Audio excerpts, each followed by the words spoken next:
지난주 저희가 이 집회를 통해서 이 SRF 폐플라스틱 소각시설 허가가 부당하게 난 것을 이렇게 시민들한테 알리고 국회의원과 시의원에게 그 역할을 요구하는 목적이 있다고 제가 집회 때 말씀드렸던 것 같습니다. 그 효과가 그래도 좀 있었던 것 같습니다. 그 SRF 문제를 좀 해결하기 위해 국회의원과 시의원들도 계속 논의를 하고 있는 것 같고, 또 의회가 이 문제를 해결하기 위해서 뭐 단체에서 요구하던 뭐 토론회나 뭐 소각시설이 생겼을 때 어떤 영향을 미치는지에 대한 뭐 용역도, 연구 용역도 진행을 하는 것 같습니다. 이런 특별위원회 같은 것들을 만들어서 활동을 할 수 있을 것 같은데요. 제가 이제 특별위원회가 뭔지 이렇게 인터넷으로 찾아보니까 어떤 한 이슈나 이런 거에 대해서 특정 이슈나 어떤 과제를 해결하기 위해서 좋은 면도 빨리 진행하니까 좋은 면도 있지만 마음만 있고 시간만 쓴다든지 신용만 하다 결론이 나지 않는 경우도 있었고, 주민들이 원하는 성과는 있었지만 소송으로 갔을 때 좋은 결과가 있기도 하고 아니면 소송에서 원하는 결과를 얻지 못한 경우도 있더라고요. 그래서 지금 이제 이런 문제를 좀 해결하기 위해서는 시민들의 관심이 계속 필요할 것 같습니다. 그래서 우리가 집회에 더 많이 참석하고 목소리를 내야 할 것 같습니다. 이제 저희가 집회도 하고 현수막도 여기저기 걸려 있어서 소각장 허가가 난 거를 집회를 하고 있는 걸 아시는 분들이 좀 많아진 것 같습니다.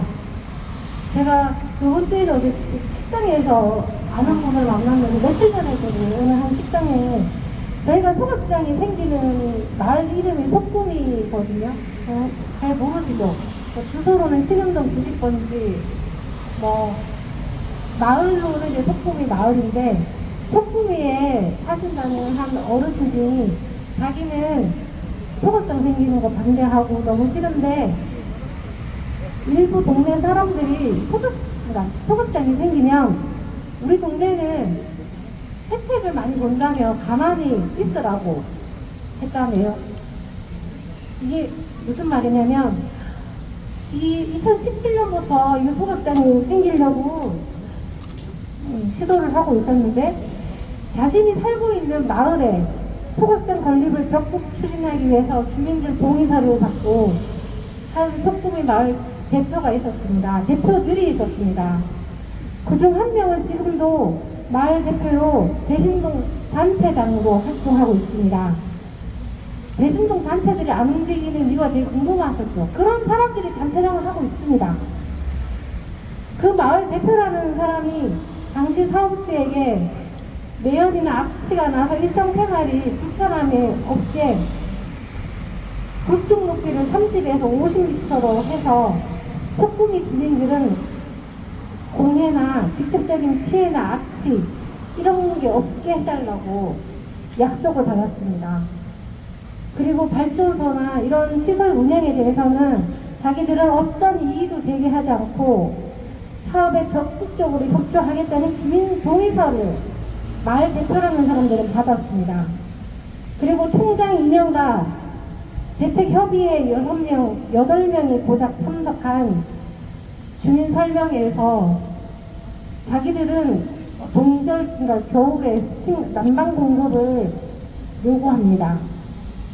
그리고 지금 이제 처음에는 대방이라는 곳을 했다가 지금은 상신예인이라는 곳으로 사업주가 바뀌었는데, 나중에 왜 이런 시설이 가동될 때 모니터링 할 수 있는 모니터링단을 만들면 자기들한테 지원을 해달라는 그런 협약서를 작성합니다. 제가 지어낸 말은 아니고요. 행정소송 자료에서 확인한 자료입니다. 사실입니다. 제가 누군지도 이름을 못 밝혀서 좀 아쉽습니다. 한번 생각해 보십시오. 소각시설이 생겨 운영되는데 회사에서 돈을 지원받아서 활동하는 사람들이 어떤 운영상, 어떤 문제가 생겨도 이의를 제기하지 않겠다고 하는 사람들이 회사에 어떤 말을 할 수 있겠습니까? 굴뚝을 놓고 해서 자기네 소품이 자기 마을에는 어떤 피해가 생기지 않게 해달라는 너무 이기적이지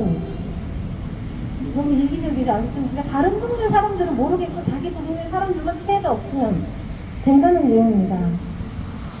근데 제가 저희 760분 방송을 보고 다른 피해 지역을 보더라도 이 소각장이 가동이 되면 가장 가까이에 있는 주민들이 피해를 보지 않겠습니까? 업체가 이렇게 돈으로 회유하기도 하고 저같이 담당하는 사람은 뒷조사도 하고 협박도 하기도 했습니다. 얼마 안 되는 돈이지만 그 돈을 받은 사람은 입을 다물게 되어 있습니다. 예를 들어 반대단체가 활동을 하자마자 반대를 하지 말라고 권유하던 전 시의장, 사업자가 사업을 하면 자기도 사업권을 받기로 했다며 도와달라는 김천시 전 테니스 협회장 강모씨, 오랜 기간 알아온 사람들에게 업체의 협박을 전달하고 형사고소까지 한 언론사 기자 강모씨, 그리고 지방선거 이후 아직 당선증의 도장이 채 마르기도 전에 한 시의원은 어떤 사람을 데리고 와 대신동에 70억을 주면 주민 반대를 안 할 수 있는지 물어보는 그런 일이 있었는데요. 그 사람은 김천시 체육협회장 황모씨.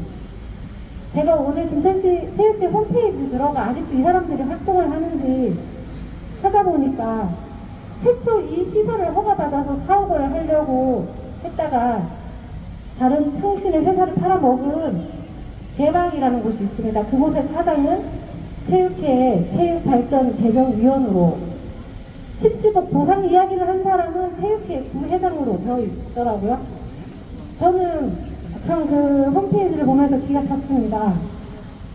주민들을 위해 봉사해야 할 대표성을 가진 사람들이, 김천시를 대표해서 활동한다는 사람들이, 지역의 다른 목소리를 내야 할 언론들이 업체와 결탁해서 이런 일들을 하고 있습니다. 제가 아는 것은 인삼의 일각일 것입니다. 이런 입구 사업에는 정치권의 도움 없이는 할 수가 없습니다. 그래서 어디까지 연루되어 있는지 알 수가 없습니다. 자긍심 놓고 그 똑똑하다는 건축가가 부서에서 도심 한가운데 이게 소각시설인지 모르고 허가를 해줬다는 사실을 믿을 수 없습니다. 시의회에서 특위를 만들어 어디까지 해낼지 기대도 되면서도 사실 걱정도 됩니다. 시민들이 원하는 결과를 만들어내기 위해서 반대단체는 할 수 있는 일을 준비해 나가겠습니다. 이상 제가 말씀드릴 거는 여기까지 말씀드리고 마무리하겠습니다. 제가 구호를 하면 마지막 어절만 3번 같이 해주십시오. 개발행위 검토 없이 소각시설 허가 웬 말이냐? 웬 말이냐? 웬 말이냐? 웬 말이냐? 여러분 목소리가 작습니다. 이러면 이거 취소 못 시킵니다. 다시 김천시는 소각시설 허가 취소하라! 취소하라! 취소하라! 취소하라!